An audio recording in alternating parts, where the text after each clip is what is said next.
Lloyds metals and energy limited या कंपनीतून बेकायदेशीरपणे सोडल्या जाणाऱ्या रासायनिक सांडपाण्यामुळे उसगाव परिसरातील जवळपास 100 एकर शेतजमिनीवरील उभी पिकं संकटात आहे। वारंवार तक्रारी करूनही सुस्त प्रशासन दुर्लक्ष करीत असल्याने संतापलेल्या शेतकऱ्यांनी मंगळवारी प्रादेशिक प्रदूषण नियंत्रण मंडळाच्या कार्यालयातील अधिकाऱ्यांच्या दालनात रासायनिक दूषित पाणी, कचरा व डांबरी मलबा ओतून तीव्र निषेध नोंदवला। या आंदोलनाने प्रशासकीय वर्तुळात खळबळ उडाली आहे।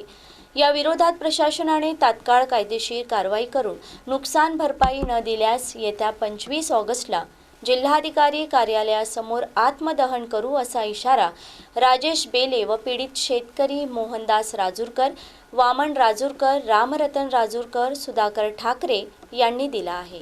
त्यांनी पुढच्या आठवड्यात सांगितलं ना, त्याच्यात नाही केलं चला जाहीर निषेध, चलो प्रदूषण नियंत्रण मंडळ यांचे जाहीर निषेध टाका, खाली टाका।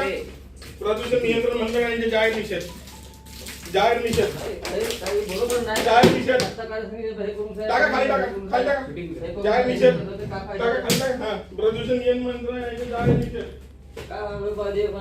पाणी परवाना असून सुद्धा हे पाणी देण्यालायक काहीच नाही नाल्याचं। हे पाणी देऊ शकत नाही किंवा जनावरं पिऊ शकत नाही किंवा आम्ही त्याच्यापासून कपाशीले फवारणी करत होतो, ते फवारणीले सुद्धा पाणी वापरू शकत नाही। या पाण्यामध्ये पूर्ण कोयला, ऑइल, पूर्ण द्रव्य मिक्स असून ते जनावरं पित नाही आणि त्या पाण्याचा आम्हाला उपयोग काहीच होत नाही आहे।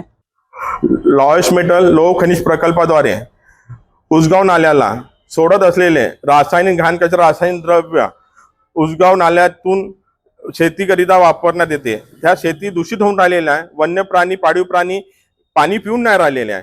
वर्धा नदी अवघ्या 200-300 मीटर वरती आहे। त्या नदीमध्ये हे दूषित पाणी जाऊन राहिले। जलचर प्राणी, पाळीव प्राणी, वन्य प्राणी, मानवी जीव यांच्या आरोग्याला धोका निर्माण झालेला आहे।